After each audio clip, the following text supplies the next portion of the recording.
Avisala, mga sangre. At sa'yo, Pirena. Isang maling hakbang at titiyakin kong matutupok ka, Zaur. Kayong lahat.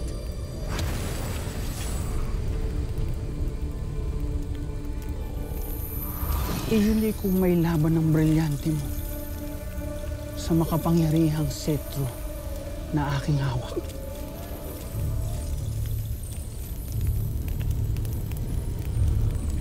Ibigay mo ng kusang brilyante ng apoy, Pirena.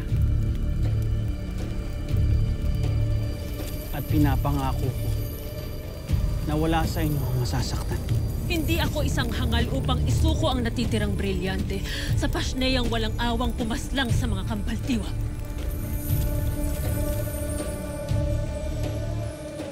Agda! Basta!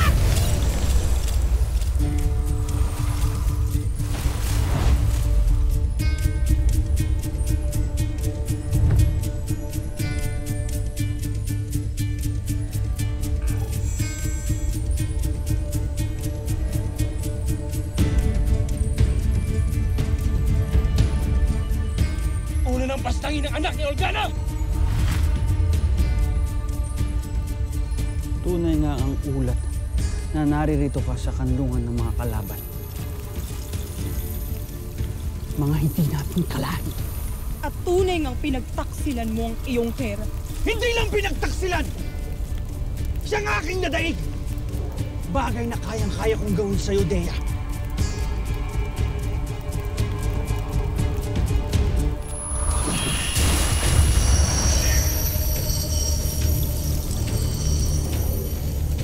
Dea!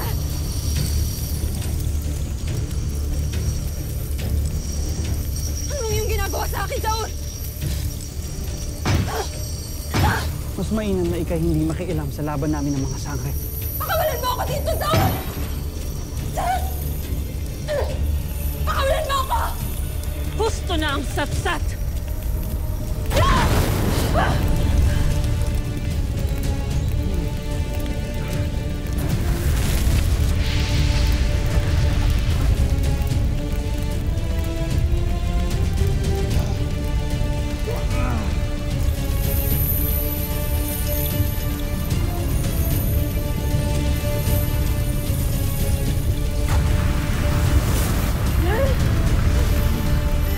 Damhin mo ang kapangyarihan at lakas ng aking Esperanto! Ah! Ah!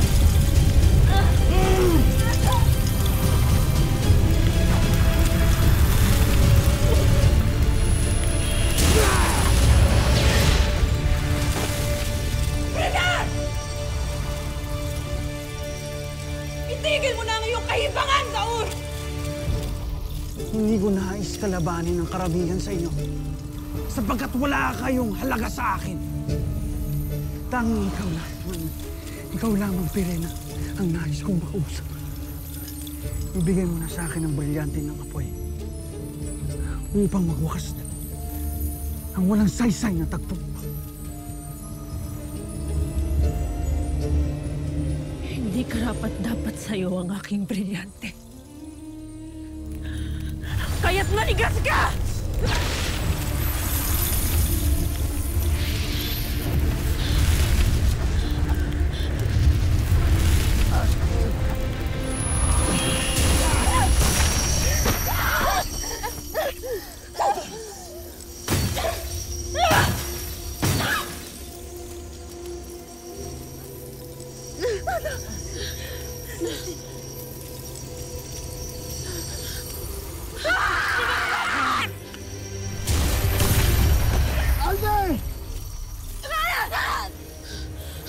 Huwag kang aking anak! Nandiyan ka na lang! Kung ayaw mong makasang ko ang buhay ng iyong anak.